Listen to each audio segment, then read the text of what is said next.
Love गुरु को सुन रहे हैं आप रेडियो श्री पर। बातें चल रही हैं इश्क मोहब्बत की, रिश्तों की। आप भी अगर अपनी लव लाइफ के बारे में कुछ बात करना चाहते हैं, कोई सवाल है या कुछ इंटरेस्टिंग शेयर करना चाहते हैं, कनेक्ट कर सकते हैं। नंबर है 01141719191। आप फेसबुक और इंस्टा के जरिए भी कनेक्ट कर सकते हैं मुझसे। रेडियो श्री लव गुरु मेरा पेज है। फिलहाल वक्त है इस बातचीत को सुनने का। मेरे बॉयफ्रेंड रहता है, पाकिस्तान में रहता है। आपके बॉयफ्रेंड जो है वो पाकिस्तान में रहते हैं।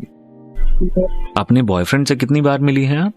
सर हमने तो मिले नहीं है, मैं के लिए परेशान है वो, ये लॉकडाउन की वजह से।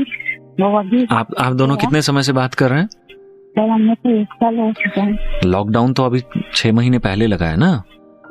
अगर उन्हें आना ही होता, अगर इतनी ही ज्यादा वो होती। अभी हमने तो कंटिन्यू अच्छी बात चल रही है और वो शादी करने के लिए भी परेशान है। वो कह रहे हैं कि मैं इंडिया आकर के, अगर मैं चाहूंगी तो वो इंडिया आकर के भी शिफ्ट हो सकते हैं।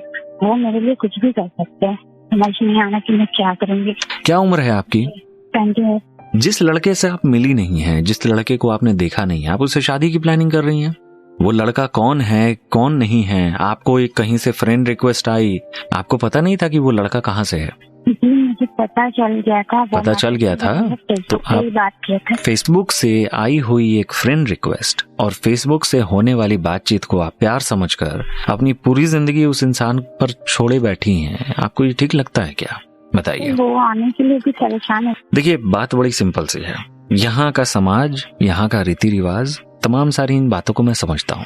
किसी और देश में क्या हो रहा है, क्या रीति रिवाज हैं, क्या सारी चीजें हैं, न मैं उनसे बहुत ज्यादा परिचित हूँ और ना ही मैं उसमें किसी भी तरीके से आपको आगे बढ़ने की सलाह दूंगा। बात बस इतनी सी है कि जिस इंसान की समाज में आप क्रेडिबिलिटी नहीं समझ सकते, जिस इंसान का नेचर बिहेवियर आप साथ में रहकर नहीं समझ सकते, आपको आसपास कोई ऑप्शन नहीं मिला, आपको जहां से फ्रेंडशिप रिक्वेस्ट आई आपने उसको बोला कि चलो ठीक है ये मुझे एक्सेप्टेबल है, बट मुझे एज अ ह्यूमन बीइंग ऐसा लगता है कि चलिए ठीक है, आपने कहीं प्यार किया, 7 समंदर पार प्यार किया, ये सारी बातें एक तरफ है, लेकिन बात बस इतनी सी है कि एक इंसान को आपने ना देखा है, ना जाना है, ना समझा है, वो कौन है, उसका पारिवारिक माहौल क्या है, उसके रीति रिवाज क्या है, क्या तौर तरीके हैं, इस बात से आप परिचित नहीं हैं। फैमिली में मुझे कह रहा है कि पॉसिबल नहीं है ये। समझिए कि आप जोश में आकर जो फैसला ले रही हैं ना, देश छोड़ देंगी, वहां जाकर सेटल हो जाएंगी या वो ऐसा कुछ करेंगे, कहने सुनने में बहुत अच्छा लगता है, तो जज्बाती होकर फैसला मत लीजिए।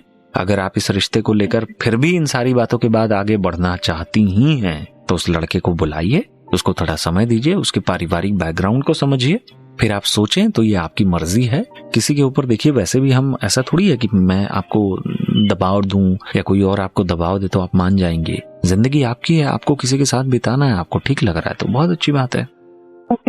Thank you sir. Thank you so much. Bye, good night. Radio City love Guru.